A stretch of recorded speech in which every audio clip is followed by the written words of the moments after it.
Shalom, selamat malam Bapak Ibu Saudara yang dikasihi Tuhan Yesus Kristus. Selamat kita berjumpa kembali dalam renungan pada malam hari ini, hari Minggu tanggal 19 Juli 2026. Kiranya saudara semua ada dalam keadaan yang baik, sehat, penuh sukacita, kuat dalam iman dan berlimpah dengan berkat Tuhan. Sebelum kita mendengar kebenaran firman Tuhan, mari kita berdoa. Bapa Surgawi, Bapa dalam nama Tuhan Yesus Kristus, Tuhan dan Allah kami yang hidup, Tuhan yang layak dipuji disembah. Terima kasih untuk penyertaan-Mu di sepanjang hari ini. Engkau telah memampukan kami melewati semuanya. Kembali kami mau mendengarkan sabda firman-Mu. Urapilah kami Roh Kudus agar kami mengerti dan taat melakukan setiap kehendak-Mu ya Bapa. Dalam nama Tuhan Yesus kami berdoa. Haleluya. Amin. Saudara yang dikasihi Tuhan, ayat firman Tuhan saat ini terdapat dalam surat Roma pasal 1 ayat 19-20. Tertulis demikian. Karena apa yang dapat mereka ketahui tentang Allah nyata bagi mereka, sebab Allah telah menyatakannya kepada mereka. Sebab apa yang tidak nampak daripadanya, yaitu kekuatannya yang kekal dan keilahiannya, dapat nampak kepada pikiran dari karyanya sejak dunia diciptakan, sehingga mereka tidak dapat berdalih. Saudara yang dikasihi Tuhan, Richard Dawkins menuliskan sebuah buku berjudul The God Delusion.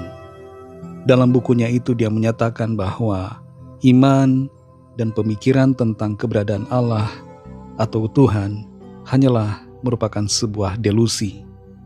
Eksistensi Tuhan hanya ada dalam pikiran manusia, alias tidak benar-benar nyata. Demikian menurut pemikiran dan tulisan dari Richard Dawkins.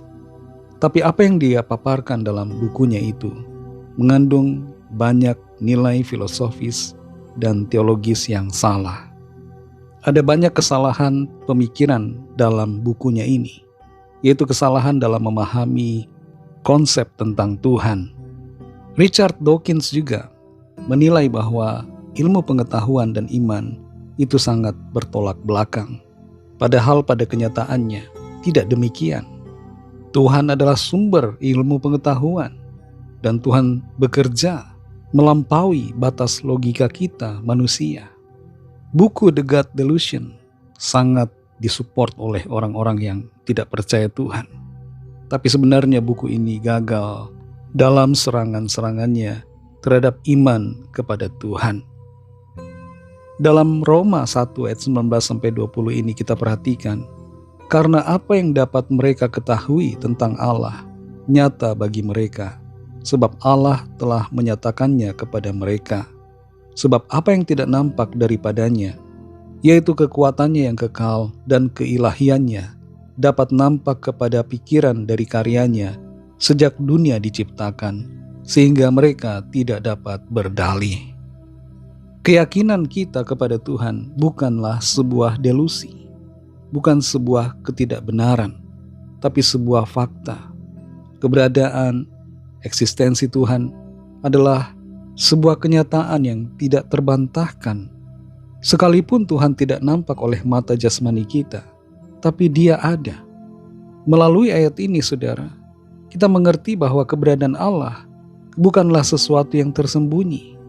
Kekuatan Tuhan yang kekal dan keilahiannya dapat dilihat oleh pikiran dari karyanya sejak dunia diciptakan.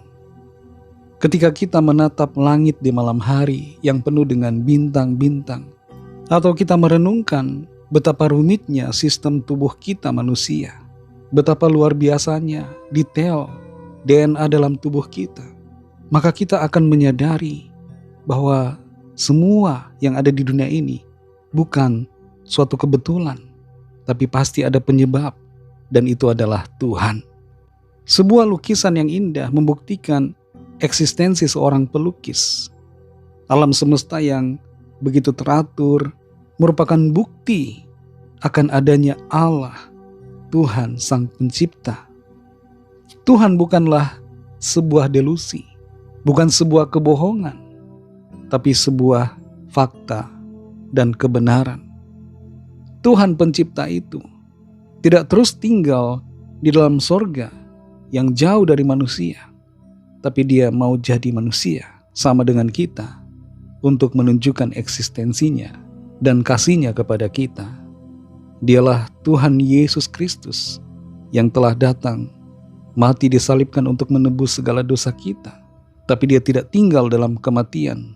Dia bangkit pada hari ketiga dan naik ke sorga, dan akan datang kembali di akhir zaman. Tuhan, sekali lagi, bukanlah sebuah delusi, tapi sebuah fakta. Tinggal masalahnya hanya ada pada kita. Apakah kita mau percaya kepada Tuhan atau tidak percaya kepadanya? Apakah kita mau menganggap eksistensi Tuhan hanya sebagai delusi ataukah sebagai sebuah fakta kebenaran? Itu adalah pilihan dari kita masing-masing. Tapi jangan salah pilih. Kalau kita memilih tidak percaya kepada Tuhan, maka kita akan menyesal selama-lamanya dalam hukuman yang kekal. Tapi kalau kita memilih untuk percaya Tuhan, maka kita akan menerima kebahagiaan kekal yang telah disiapkan Tuhan.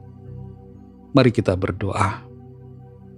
Terima kasih Tuhan Yesus, kami bersyukur untuk firman-Mu ya Bapa, yang kembali mengingatkan kami, menyadarkan akan eksistensi-Mu, kenyataan bahwa Engkau sungguh ada. Keberadaan-Mu bukan sebuah kebohongan, bukan merupakan imajinasi, bukan suatu delusi, tapi keberadaan-Mu, eksistensi-Mu merupakan sebuah fakta, sebuah kebenaran, sebuah kenyataan. Kami percaya akan Engkau Tuhan, dan kami mau terus beriman, percaya kepadamu sampai akhir hidup kami di bumi ini. Berkatilah kami Tuhan di sepanjang malam hari ini, dalam istirahat kami, lingkupi kami dengan kuat kuasa-Mu, berikan kami tidur nyenyak dan bangunkan kembali besok pagi dengan kekuatan yang baru. Lawatlah setiap kami yang sakit, yang dalam pergumulan, setiap permohonan yang disampaikan. Tiliklah dengan kuasa-Mu Tuhan, satu persatu tidak terlewat. Setiap orang yang butuh Engkau mengalami lawatan Tuhan. Ada kuasa Tuhan bekerja di dalam setiap kami. Ada kesembuhan, ada pemulihan, ada kelepasan, ada pertolongan ajaib yang Tuhan nyatakan. Berkati bangsa kami Indonesia dan juga semua bangsa di dunia ini. Lawatlah setiap orang dari segala bangsa supaya percaya kepadamu dan menerima anugerah keselamatan. Ampuni kami akan dosa kesalahan kami, seperti kami juga mengampuni orang yang bersalah kepada kami.